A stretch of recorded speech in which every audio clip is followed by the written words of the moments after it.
Bismillahirrahmanirrahim. Assalamu alaikum. I am Ikram al-Haq, subject specialist, and you are watching my YouTube channel English with Ikram. My dear students, especially ETA students who are preparing for ETA and your time is too short, you have to work very hard.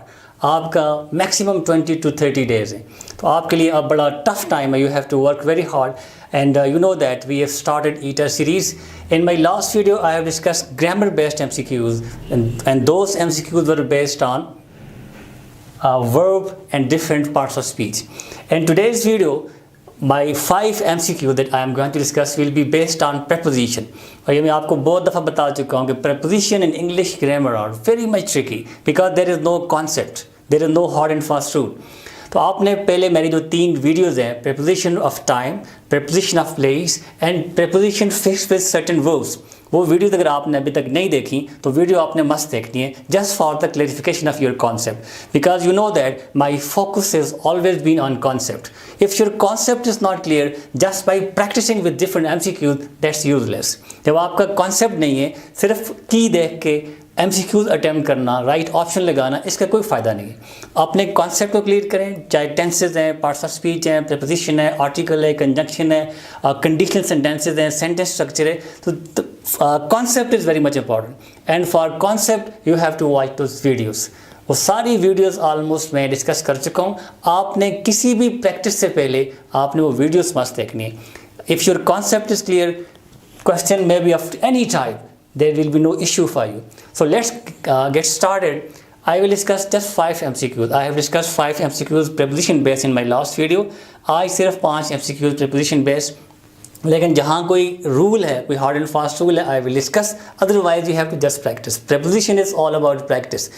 कुछ ऐसी prepositions हैं जो fixed हैं with certain verbs, तो वो मैं discuss कर चुका हूँ. मैं उन तीनों videos, specially preposition of place, preposition of time और जनरल preposition, इस वीडियो की डिस्क्रिप्शन में उनके लिंक्स दूंगा, वो मस्त देखें फिर इस वीडियो पे आएँ. तो let's get started. MCQ number 1. It has been raining dash last night. And this MCQ was there in 2015 in the paper of ETA paper of medical. Medical के 2015 के पेपर में ये preposition, तो मैंने सारी preposition वहाँ से उठाई हैं जो पिछले last 5 years के पेपर्स में आ चुकी हैं. It has been raining. This is simple. I have discussed that. जब मैंने टेंसेस का स्ट्रक्चर डिस्कस किया था, सेंस डिस्कस किया था, आपको बताया था कि there is very close connection between past, present perfect continuous and present continuous. और उसमें पॉइंट ऑफ डिफरेंस क्या है? दोनों में सेंस यही है कि time is occurring right now, but the difference is when there is some reference to the past, past का कोई रेफरेंस दिया हुआ है, then that is present perfect continuous. आमतौर पे ये बड़ी कॉमन मिस्टेक है कि हम आमतौर पे लिखते हैं कि वो 10 साल से यहाँ पढ़ा रहा है तो ही इज़ टीचिंग. तो when an action is occurring right now at the moment, momentary action, but without any point of reference to the past.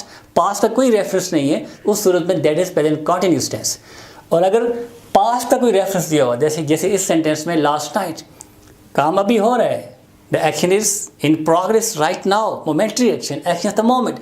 But the difference is past का एक time दिया हुआ है, time started in the past, ये timeline है, time started over here, but continue till present. ये मैं बार बार ये चीज़ें मैं कर चुका हूँ, ये आपकी टाइम लाइन से वाकफ़ है. When you reach over here the time is still in progress but the point of reference of the past has been given. इस सूरत में this is present continuous tense, present perfect continuous tense. लेकिन अभी कोई काम यहाँ पे हो रहा है, the time action is in progress over here but there isn't any time of reference, then that is momentary action, present continuous tense.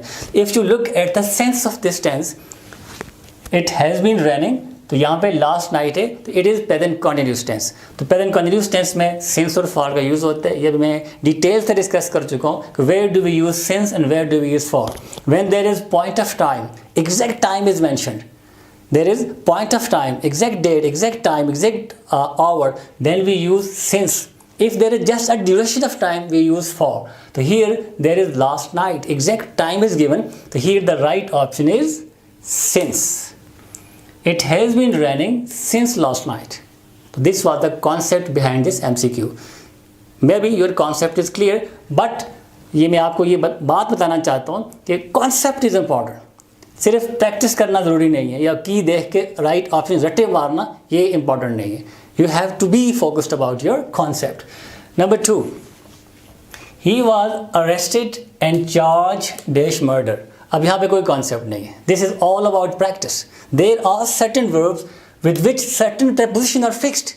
कुछ ऐसे वर्ब्स हैं जो अपने साथ कुछ खास preposition को अलाउ करते हैं, अदरवाइज बाकी preposition लगाएंगे बजाय सेंस लगता है, सिमेंटिक्स बताते हैं कि सेंस ठीक है, लेकिन सिंटैक्टिकली स्ट्रक्चर वाइज हम उसको गलत कहेंगे. Because the native speaker who are the standard for us, they use here with preposition. This is practice. Practice के लिए मैं डिस्कस कर रहा हूँ ताकि जब जो चीज़ हम डिस्कस करते हैं वो हमारे दिमाग में रहती है. ही was arrested and charge of murder, of murder, with murder or for murder. Now with the verb charge we always use the preposition with. अब ये आपको कभी नहीं भूलेगी. आप खुद मतलब स्टडी करते हैं वो चीज़ भूल जाती है, लेकिन जो चीज़ आपको बताई जाती है, आपको डिस्कस करवाई जाती है, जब आपके सामने अल्लाह करे ये preposition आएगी तो आपके दिमाग में मेरी ये आवाज़ टकराएगी कि सर ने वहाँ उस दिन ये डिस्कस किया था कि चार्ज के साथ we use the preposition with. So here the right option would be he was arrested and charged with murder. We always use preposition with the verb charge. Charge allows only with its as a preposition. Okay, the next MCQ is the senator is opposed dash this new legislation. This MCQ was there in the ETA paper of 2014 medical के paper में ये आ चुकी है. Now the verb is opposed. Again there is practice. You have to practice yourself, and there is one preposition that this verb allows with it. The senator is opposed at, opposed to, opposed with, opposed of. We always use preposition to with the verb opposed. Here it would be the senator is opposed to this new legislation. If you look at this preposition opposed with, मतलब बंदा कहता है ये भी तो ठीक लग रही है. If you just translate from English to Urdu, आप अगर ट्रांसलेट करेंगे तो आपको ये समझ आएगी कि मतलब तो इसका भी यही बनता है. लेकिन there are certain preposition which are fixed.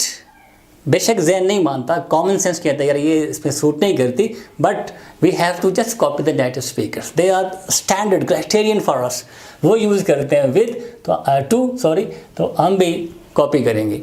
It's all about practice. हमने प्रैक्टिस करनी है बट जस्ट कॉपी करना है. The senator is oppose to this new legislation, उसके मुखालिफ है.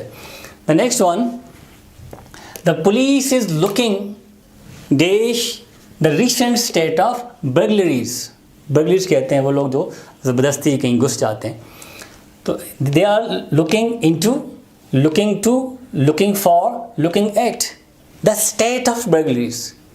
तो यहाँ पे look into, look for, both are very much close to each other, but both the word phrases have different meanings. In phrases का मतलब different है. For example, when we say look into means किसी चीज़ को बगौर देखना, उसका मुताला करना, जायज़ा लेना, डिस्कवर करना, इन्वेस्टिगेट करना, और look for का मतलब तलाश करना, सर्च करना. तो अभी कॉमन सेंस की बात है, तो इस सेंटेंस के कॉन्टेक्स्ट में हमने देखना है कि इन दोनों में से कौन से मोर सुटेबल है. तो जाहिर सी बात है कि here the police is looking into the recent state of burglaries. उनके मामलात की इन्वेस्टिगेशन कर रही है, रिसर्च का डिस्कवर कर रही है, देखभाल रही है, ट्रेस आउट कर रही है. यहाँ पे लुक फॉर सूट नहीं करता. Look to, look at, both are totally we say awkward. The last MCQ is please come to the point, don't beat the bush. There is an idiom. यहाँ पे इसमें एक ईडियम यूज़ हुआ है, beat dash the bush. Fixed idiom है जिसका मतलब होता है कि इधर उधर की बातें ना करो, आप पॉइंट पे आओ, फजूल बातें ना करो, इधर उधर की बातें ना करो. तो उसके लिए एक ख़ास ईडियम है, that is beat about the bush. Don't please come to the point, don't beat about the bush. इधर उधर की हांको, इधर उधर की बातें ना करो, पॉइंट की बात करो, मतलब की बात करो, फजूल बातें ना करो. तो उसके लिए ये ईडियम है, beat about the bush. So here it would be please come to the point, don't beat about the bush. Here are just 5 MCQs based on preposition. I will discuss preposition on almost on daily basis on alternative days और दूसरे दिन, क्योंकि preposition is all about practice. Preposition में rule, hard and fast rule बहुत कम use होते हैं, ज़्यादातर इसमें प्रैक्टिस है। कुछ ऐसे वर्ब्स हैं और मैं आपको बता चुका हूँ कि मेरी 3 वीडियोस ऑलरेडी मेरे चैनल पे हैं। Preposition of place, preposition of time, वहाँ पे रूल्स हैं और कुछ फिक्स प्रीपोजिशन भी मैंने डिस्कस किए हैं। इसके अलावा आप जहाँ से भी मर्जी प्रैक्टिस करें, आप सिर्फ स्टडी करें और इस तरह जब हम डिस्कस करते हैं तो डिस्कशन से चीज़ दिमाग में बैठ जाती है, कॉन्सेप्ट क्लियर हो जाते हैं। जब आपके सामने ईटा में मेरे 2-3 MCQs मस्ट होते हैं किसी भी ईटा, NTS, MTCAT, MCAT, NUST, LUMS, किसी भी टेस्ट में। और प्रीपोजिशन ऐसी चीज़ है कि आप चाहे यूनिवर्सिटी में BS के एडमिशन में, अब यूनिवर्सिटी ने में UGET स्टार्ट कर लिया है, BS के एडमिशन के लिए इंग्लिश का टेस्ट होगा, या ISSB के टेस्ट होते हैं, आर्मी के टेस्ट होते हैं, किसी पोस्ट के लिए NTS के टेस्ट होते हैं। Preposition is very much important. 2-4 MCQs preposition के मस्ट हर टेस्ट में होते हैं। तो प्रीपोजिशन के लिए कोई हार्ड एंड फास्ट रूल नहीं होता, बहुत ट्रिकी ये एस्पेक्ट ऑफ ग्रामर है, लेकिन उसका हल क्या है, वे आउट क्या है, जस्ट प्रैक्टिस। तो इसके लिए आप वीडियोस देखें, बार बार देखें, प्रैक्टिस के लिए देखें और अपने दोस्तों के साथ शेयर करें, वीडियोस को लाइक किया करें। If you are new at my channel, subscribe it right now, share with your friends, like, comment, ask question. I have told you so many times earlier that asking question is very much important. If you have any query, any ambiguity, ask question right in the comment box of my video. I will definitely answer to your question. Thank you very much. That's all for today.